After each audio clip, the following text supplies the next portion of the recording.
শাকিব খানের দরদ সিনেমা নিয়ে অনেক খুশি হয়েছেন স্বপ্নম বুবলি। হ্যালো ভিউয়ার্স, বিস্তারিত জানতে চ্যানেলটি সাবস্ক্রাইব করে সম্পূর্ণ ভিডিওটি দেখতে থাকুন। সুপ্রিয় দর্শক, 15 নভেম্বর বাংলাদেশ সহ বিশ্বের 22টি দেশে একযোগে মুক্তি পেয়েছে শাকিব খান অভিনীত দরদ সিনেমা। গেল 5 বছরে কোনো উৎসব ছাড়াই মুক্তি পেত না এই নায়িকের কোনো সিনেমা, তবে এবার সে ধারা ভেঙে মুক্তি পেল শাকিবের দরদ সিনেমা। এরই মধ্যে বেশিরভাগ দর্শকদের প্রশংসা কুড়িয়েছেন ছবিটি। আর এমন মুক্তিতে ভীষণ উৎসাহিত শাকিব খানের প্রাক্তন স্ত্রী স্বপ্নম বুবলি। এ প্রসঙ্গে গণমাধ্যমকে অভিনেত্রী বলেন, ঈদের অনেকদিন পর রিলিজ হলো শাকিবের সিনেমা দরদ। আমাদের চলচ্চিত্রের জন্য অনেক বড় সংবাদ।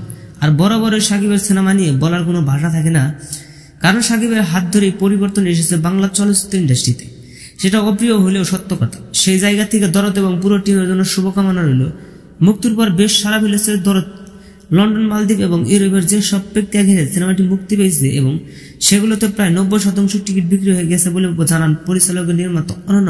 সুপ্রিয় দর্শক, এই বিষয়টি নিয়ে আপনি কি ভাবছেন সেটা ভেবে কমেন্ট করতে পারেন নিচে কমেন্ট। ধন্যবাদ পুরো ভিডিওটি উপভোগ করার জন্য।